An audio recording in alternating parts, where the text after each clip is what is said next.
Welcome to Civic Hub, where local leadership meets big ideas. I'm Chris Marotti, and this is the podcast that brings you straight to the decision makers shaping our communities. Each episode, we sit down with local leaders, elected officials, and change makers to dive into the strategies, innovations, and challenges shaping the places we call home. On this episode of Civic Hub, we sit down with Michael Willis, Tulsa County Clerk, to explore how he's using technology to modernize records access, streamline workflows, and build a legacy of innovation and transparency within county government. All right, so today on Civic Hub, I have Michael Willis, Tulsa County Clerk here, joining me. Michael, thanks for coming in. Thanks so much for having me. Tell me your story. Well, where to start? My story in public service is about almost 25 years old, I guess. I when I went to school and college, I thought that I would end up in Washington, D.C. to do some sort of political job or a government job or be a bureaucrat or something like that. I sort of accidentally got involved with a mayor's campaign in Tulsa. And, that mayor ended up winning his election and offered me a job. So I accidentally sort of moved back to Tulsa where I grew up. And, it's been kind of a series of flukes since then, if you will. Worked for the mayor's office for a few years, and then I went into the private sector for a few years and kind of went out on my own a little bit with some consulting, and then really caught the bug to go back into public service.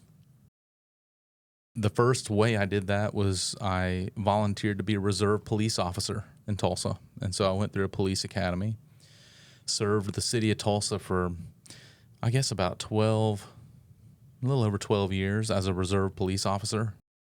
And then during that time, I got back into public service for my career as well. I was hired by Tulsa County to be the public information officer back in 2010.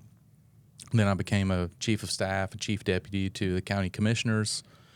And then I sort of happened into this opening in the county clerk's office, and I was encouraged to run by several people. And I ran in 2016 and won, and took office in 2017. And now I just started my third term, and it's amazing how quickly all that has gone. And when I tell people I'm in my 9th year of being the county clerk, I feel like I'm like turned into the old man at the county now instead of the young guy that came here 15 years ago. Yeah, I remember when you first came into office, you were the new clerk. And it's amazing that was 9 years ago.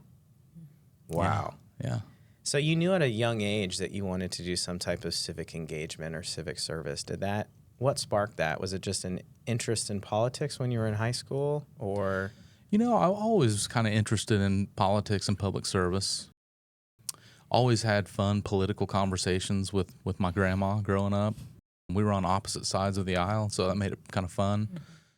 I remember that when I was at Sapulpa Middle School back in the early 90s, I think I was the chair of the George H.W. Bush re-election campaign at my middle school. And, of course, he won He won at Sapulpa Middle School, but he didn't quite make it in the 1992 election. And that probably sparked just my overall interest, I would say. And really, when I went to college, I didn't know exactly what I wanted to do, but I was really fortunate to have a few professors who were not just academic professors, but they had been practitioners in the public sector space. Several had been, one, a shout out to my friend Amy Franklin, who's now retired from University of Oklahoma, but she had been a budget officer for a governor in Arizona, I believe. So she was a practitioner, but she also was an incredible teacher. Between her and a few of the other faculty members there at OU, I really got interested in actual public service from a professional level, not just on the political side. So that's what I ended up doing my degree in public affairs and administration, and it worked out great, and it really did spark my interest. And I kind of fell into the local government thing and really fell in love with public service at the local level. Yeah. So you represent Tulsa County and its constituents. Tell us a little bit about Tulsa County as a whole, kind of the demographics, what industry is there, maybe a little bit, you can touch a little bit on the history, and then we can kind of dive into your role as clerk and kind of what your day-to-day duties are and Sure. the responsibility you have as an elected official there. Yeah, so Tulsa, some people may remember Tulsa as one time the oil capital of the world. Um, we had per capita more oil jobs and oil companies headquartered in Tulsa than anywhere else in the world. Of course, that all started to change in the late 70s and early 80s when that market changed. But Tulsa also has a unique history of aviation and defense work. So we have a pretty big airport. It doesn't service a lot of customers like the DFW or some of the other major airports around the country, but we do have, I believe, one of the largest maintenance bases in the world that's owned by a private company, and that's American Airlines. And they service a lot of planes out of there. There's, at one point there were about 10,000 jobs associated with that, and I think it's probably still hovers right around there somewhere. So we have a lot of industry there. Another unique part about Tulsa is right outside of Tulsa County, but in the Tulsa metro area, we have the most inland water port in the country. So we have a port that we can ship goods on barges to and from the Tulsa area, onto the Mississippi, out to the Gulf, in and out. And so that's kind of a unique perspective of Tulsa as well. A lot of people don't know. Our county, we're the second largest county in Oklahoma, and we're the most densely populated. We have about close to 700,000 people in the county. Tulsa metro area just surpassed 1 million people, I think, in the last census. It's kind of a big deal for economic development when we're trying to go out and find jobs and relocate companies and grow existing companies in Tulsa. It's nice to be able to say you're in a metro of 1 million people. Our county is not one of the larger counties in size in the state of Oklahoma. Again, we are probably the most densely populated. Our county seat is the city of Tulsa. They have, about 400,000 people live in the city limits of Tulsa. And then, we have about 300,000 people that live outside the city limits of Tulsa, but yet still in Tulsa County and some of our suburban communities. So it's a great place to live. We have a lot of really, I would say, diversity in our geography in Tulsa. We don't have any real mountains, but we have a couple really cool locations where, people can do a lot of outdoor living stuff. We have a place called Turkey Mountain. Might be more like a glorified hill, but we have a lot of trail running and things like that there. We have a great river park system that runs alongside both sides of the Arkansas River that runs right through the middle of Tulsa County. So it's a really beautiful place. I think a lot of people, it may be kind of a well-kept secret, but I hope people come visit us. Yeah. So your role as county clerk there, that role is very diverse as we look state to state. So what are kind of the roles and responsibilities that you kind of oversee as the county clerk there? Sure. So, almost no one knows what a county clerk does.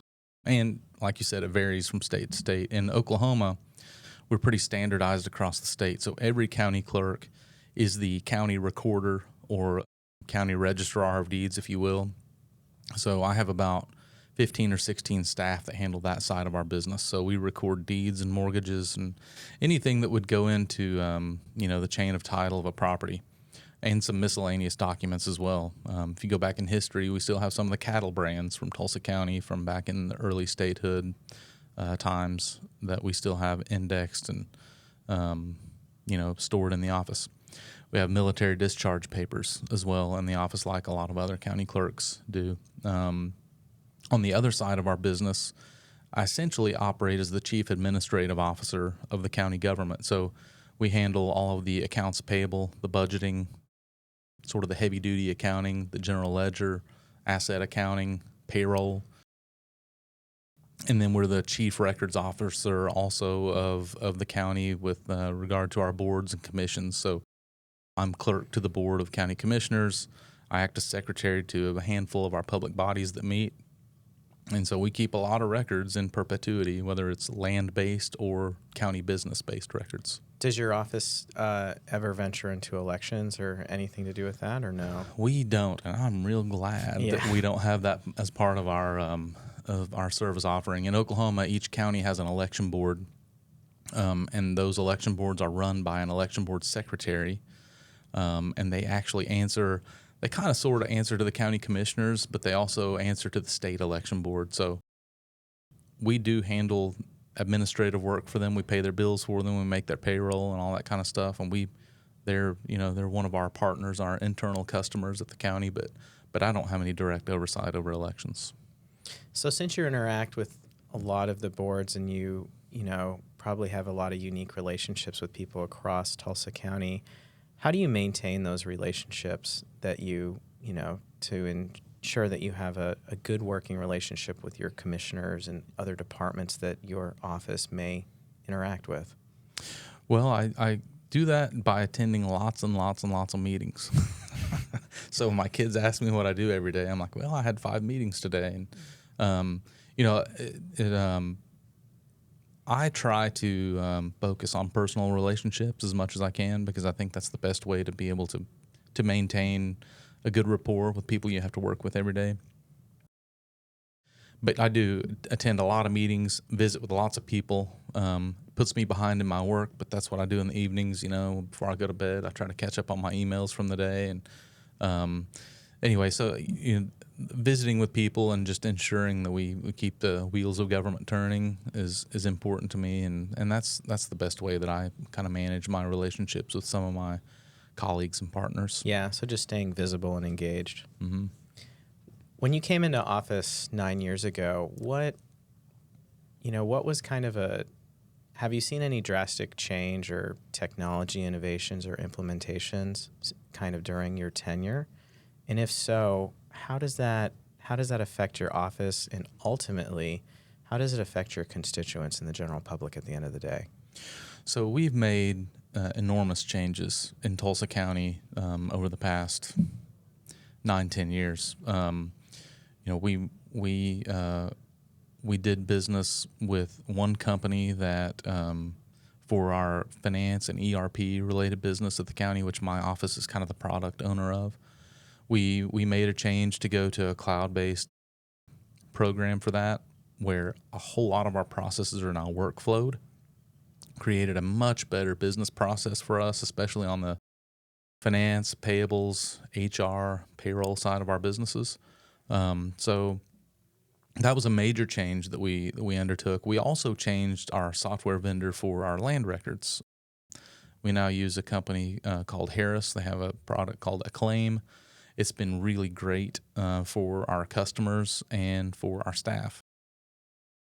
One of my objectives really when I took office was I wanted us to be as transparent as possible. I mean, after all, I don't own any of this stuff. I'm just the trustee for the time that I'm county clerk of the people's funds, records, and all the things that we oversee. And so we implemented a program called OpenGov that is our transparency portal. People can log in and see all the financial information they want to see about Tulsa County, from details like our checkbook register all the way up to our dynamic budget data, which changes, on a weekly basis. So we did that. We pushed hundreds of thousands of land records out that had never been pushed out to the public before. They were available, but people would have to come in and request those. We put them out online for free.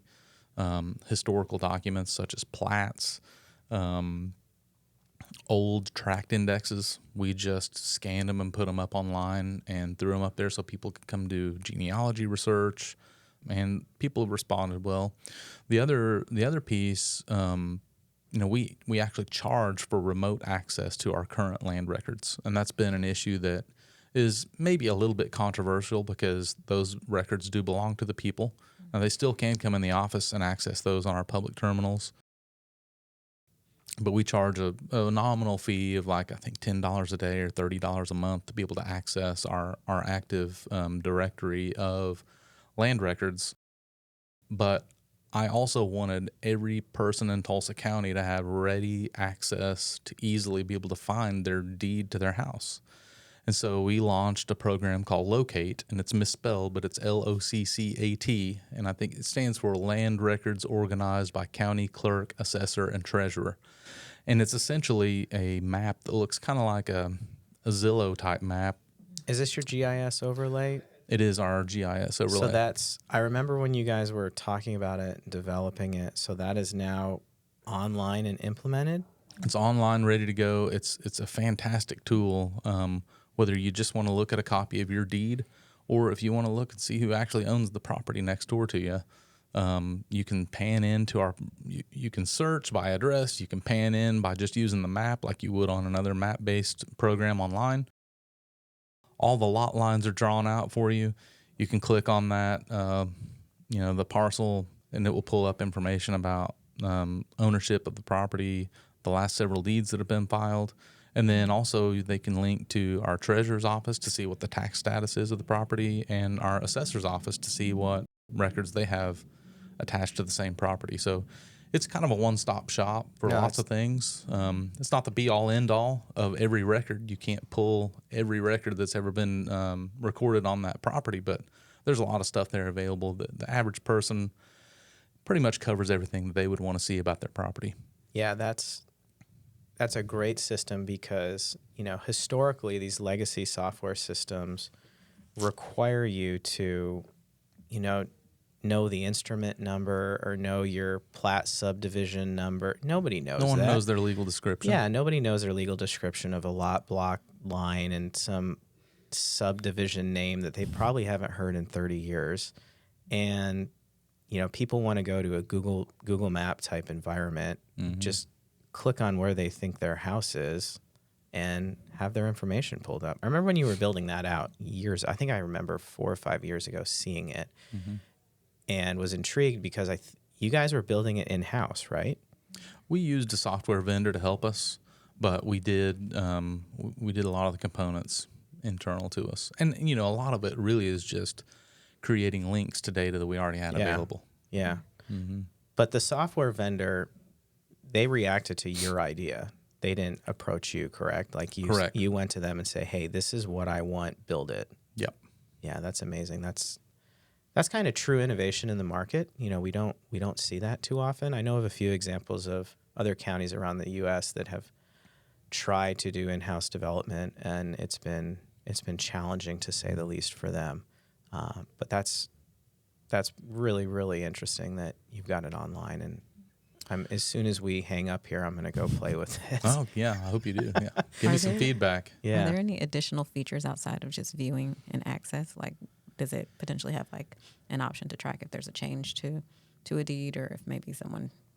Yeah. Is there there's been a lot of talk around fraud. So yeah, does it have any property additional fraud feature? is a big topic right now. Everybody talks about. Is there a way to do an auto notification as soon as they're filing, or do you probably have a separate property fraud system that we do have a separate system through our software vendor, through a claim, and people can log on and and access the recording notification system. It's a great tool.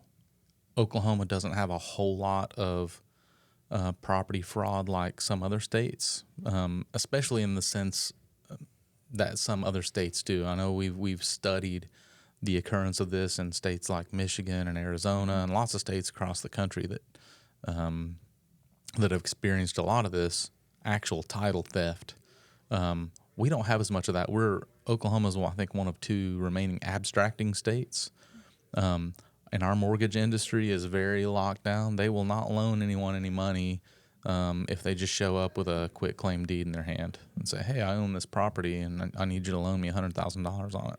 It's not happening in Oklahoma. That's good. I think it used to happen for a while in some of these other states that experienced a lot of this, a lot of the problems associated with the title fraud and deed theft. But going back to your question, Linda, on our locate program, we do have the ability to add additional layers. We don't do notifications through it, but we do actually. We've used it as a tool to map out our county treasurer's sale that he has every year. So on delinquent tax properties, we'll actually have a layer. We'll map that out so folks that are interested in looking at those properties can go in and actually see where they are. A map of dots on where those properties are located. So we have some ability to do it. That's really neat because in a lot of places it's just a list of addresses or legal descriptions in a local newspaper or that's posted on a bulletin board in the courthouse. Exactly. And in those cases, you really have to know what you're doing. Yeah. You have to understand what those legal descriptions mean. And so, you could be standing on the property they're selling and not even know it. Correct. Correct. Yeah. Wow. That is really cool. Yeah. So we've done some cool things with it, and there's probably some more stuff that we could continue to do. So we ask some of our partners and constituents to look at it and give us feedback on what additional things we might be able to do. What's the base layer that you're using? Are you using like Esri's ArcGIS, or No, I think it's just Google Maps. it's just a Google Maps base, and then you just build the layers on top of that? Correct. Yeah.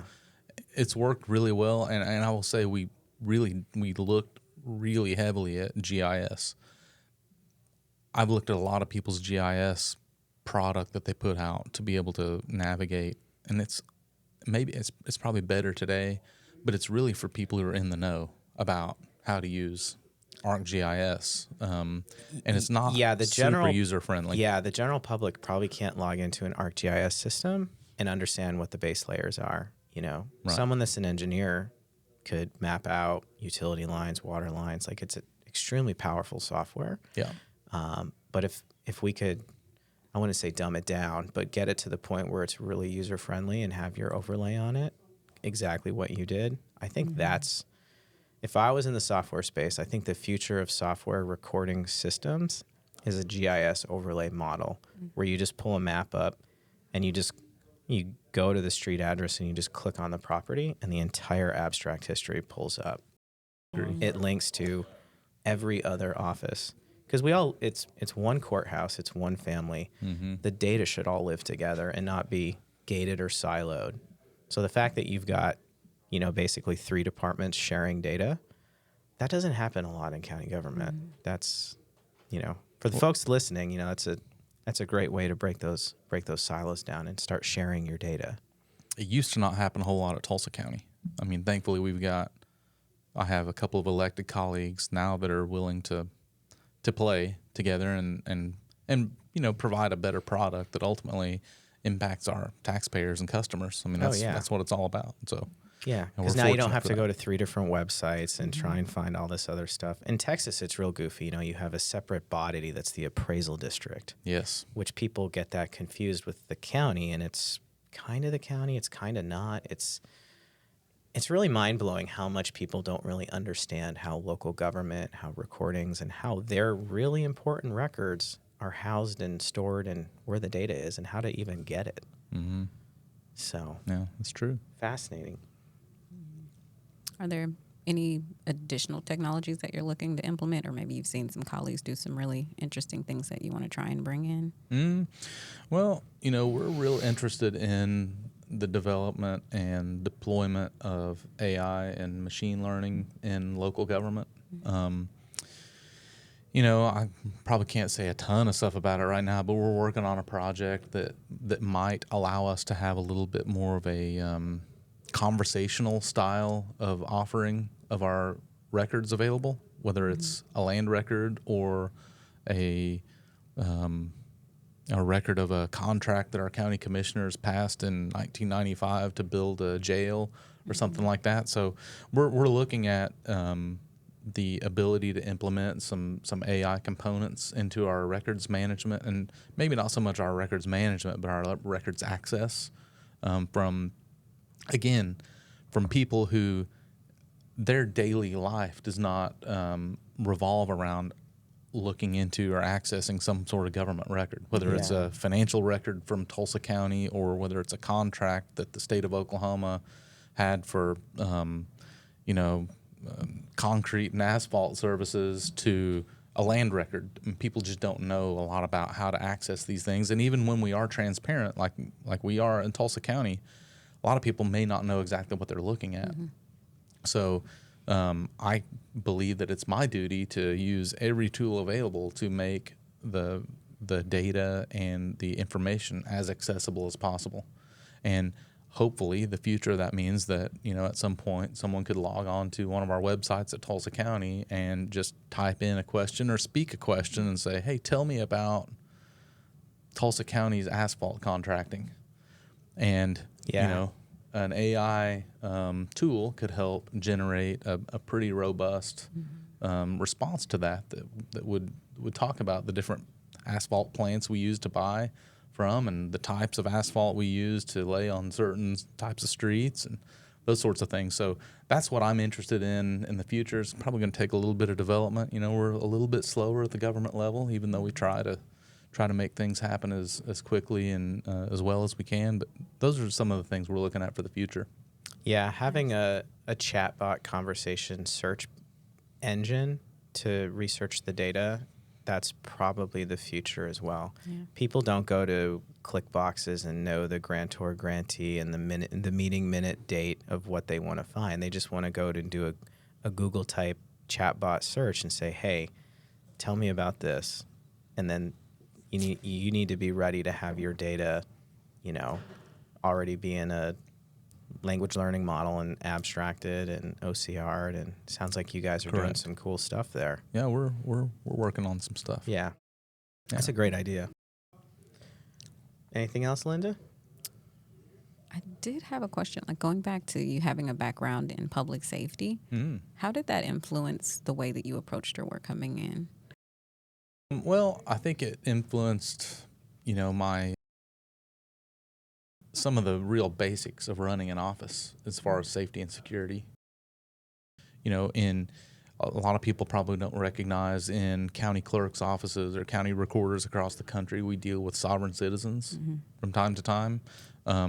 I have a pretty low tolerance policy for sovereign citizens because I've had a lot of experience with them. That's a general consensus there with these guys. Yeah. Well, it is, but I've heard, several of my colleagues, even in Oklahoma, will they'll come in and say, well, it's just a guy that lives out in the woods and he's really harmless and whatever. He's not really bothering anyone, but he brings in these documents that are, loaded up with nonsense that are really designed to cloud title and ultimately create problems that will lead to them hopefully not having to pay for their mortgage or pay taxes or something like that. And a lot of these people just so happen to also be serious criminals. I mean, we've had people come into my office that we do a quick check on and we find out they've got several felony warrants. And I've not been bashful about calling the sheriff's offices and saying, hey, we have a person coming in at 2 p.m. next Tuesday to retrieve some records, and I know that he has 3 felony warrants. So why don't we have a deputy here and we, execute those warrants on him and get him into the system. And so we've done that quite a few times. So yeah, I mean, my public safety background, I think, kind of leads us in that direction a bit. But probably overall, I just have a bit of a different outlook on some of the criminal elements.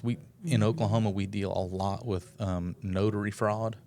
That's really probably the key component to any deed fraud that we have going on in Oklahoma is notaries. So we work with police departments, sheriff's offices routinely around trying to find the notaries that are, not checking IDs, not doing their job. We recently had some conversation with Tulsa Police Department. We have a handful of notaries in town that seem to be not stopping at just property deed fraud, but they're helping people steal vehicles, by fraudulently notarizing applications for new titles on vehicles. So we've been pretty active on that front. I have a notary no-fly list in my office.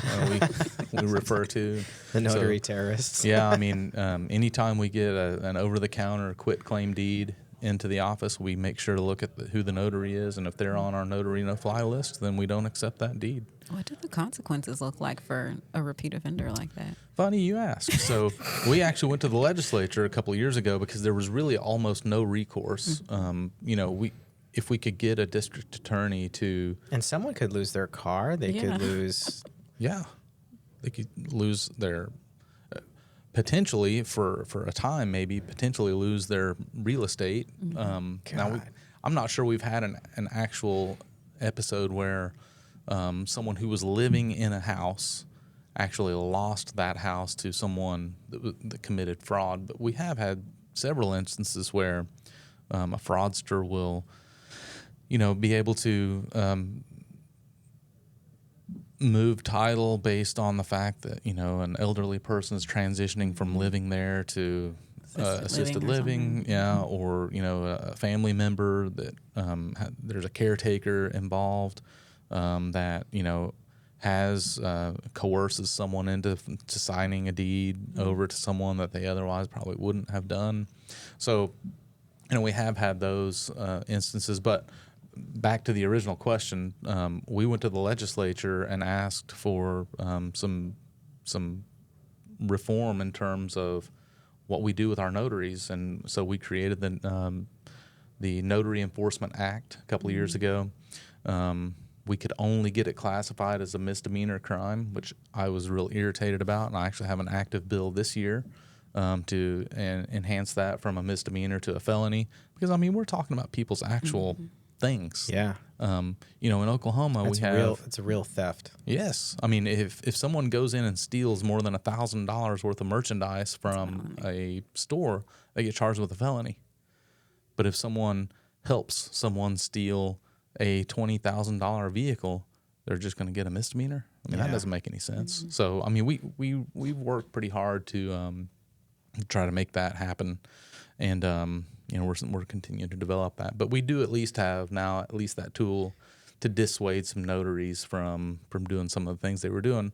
Plus, we've had several people in town that will charge $50 for a notary, not check any IDs. And when we add those folks to our notary no-fly list, they start calling us. And, our first conversation is, well, start doing your job, and we might let you, have some documents come through our office again. But if you don't, we're going to refer you to law enforcement, and you'll have to have a conversation with them.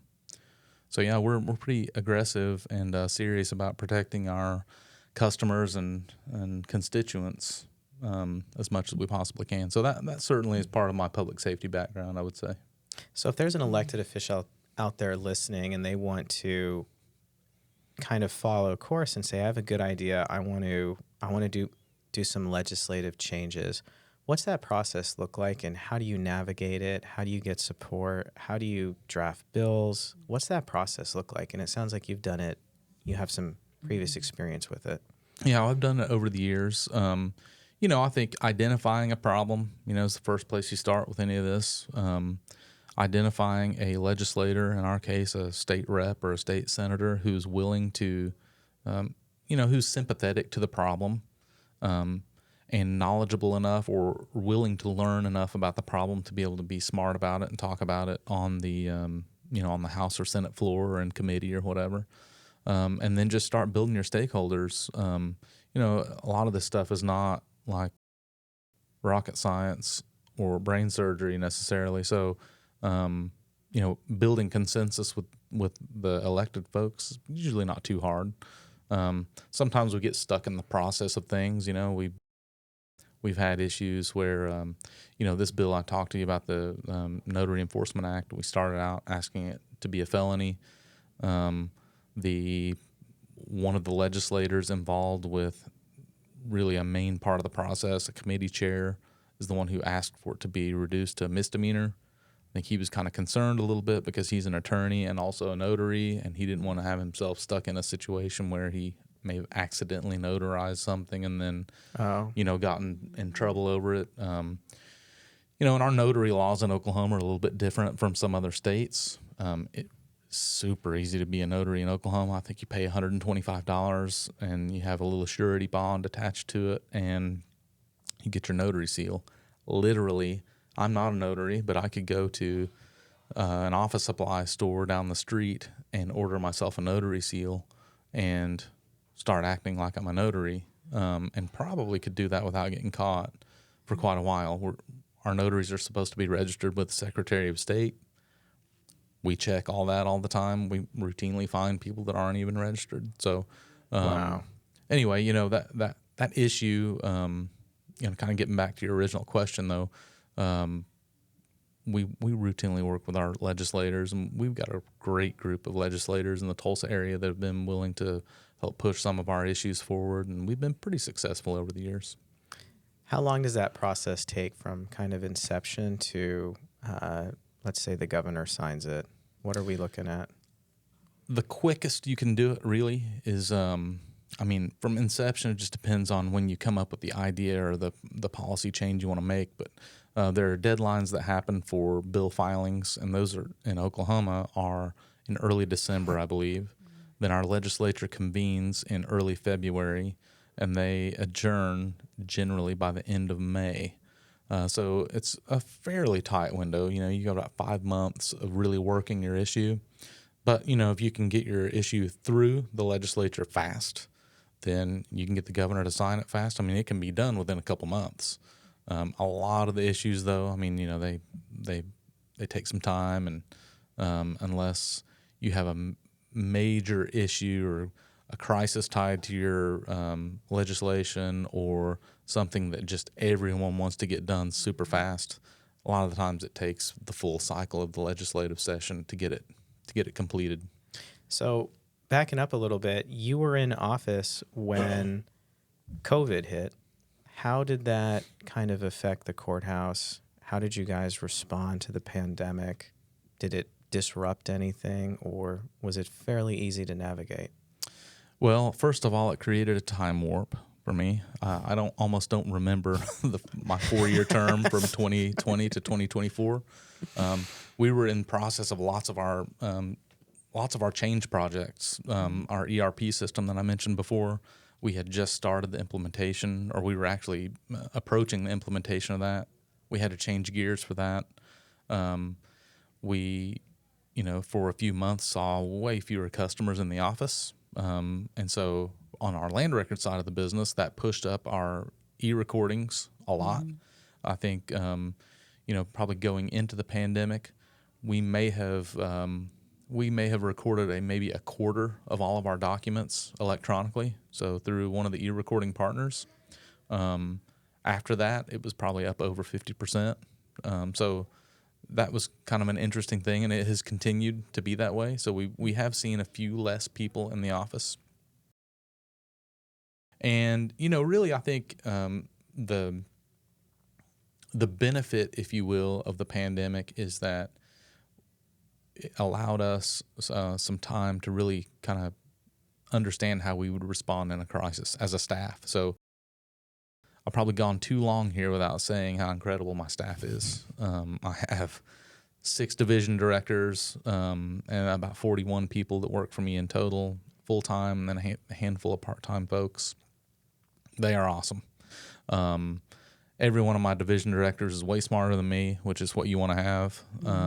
They do a remarkable job, great public servants, and they really pushed through during COVID. I mean, we just made adjustments to work schedules. We sent some people to work from home. We tried to social distance when we thought that was the thing to do, and so we became far more nimble, I would say, during the pandemic than we would have if we had not experienced that. And I think that will go to serve the public in the long term really well. So I think that's something that, while no one wants to relive that, and we wish we didn't have to deal with it, the benefits, I think, in terms of our ability to be productive and even more responsible with the public's resources, I think it really helped us. So some of the changes that you might have instituted during the pandemic, you're probably still instituted then. Some of the workflow efficiencies and change management, you're still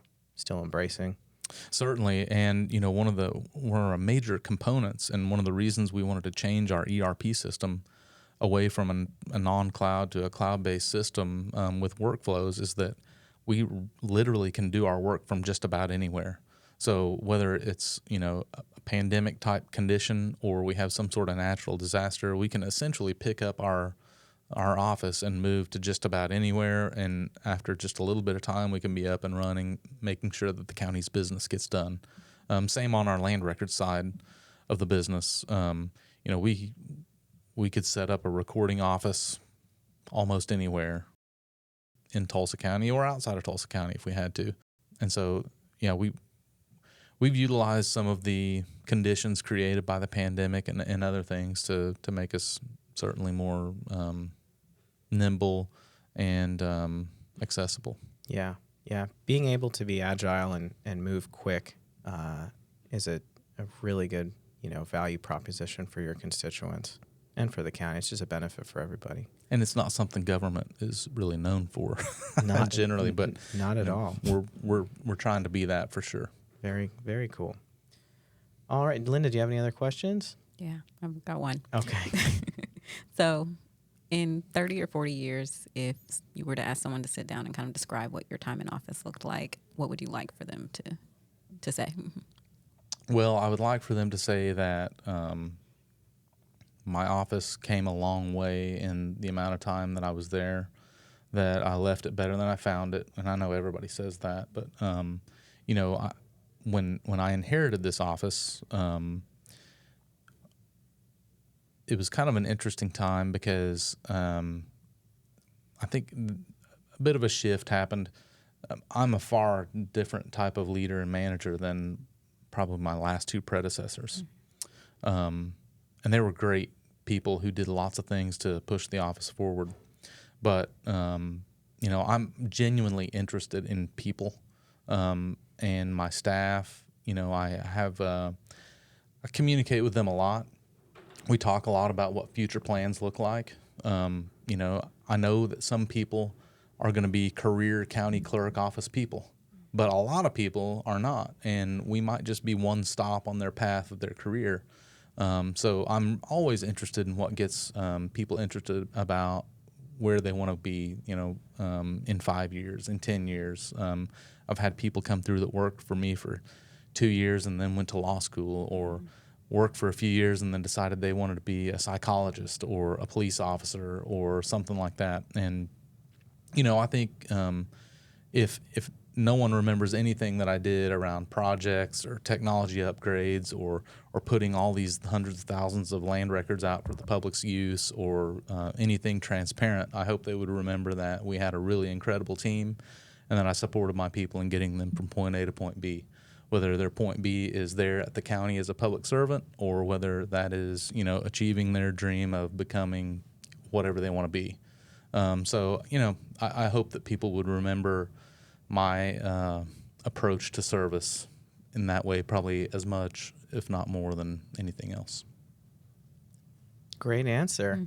Well, thanks for coming on, Michael. We really appreciated it. You've shown us that you're an innovator, an administrator, a facilitator, and just helping guide the journey of your constituents and your staff. Really, really great to hear. Yeah, thank you so much. It's been a lot of fun. I appreciate you all. Thanks for coming on. Yeah. Mic check.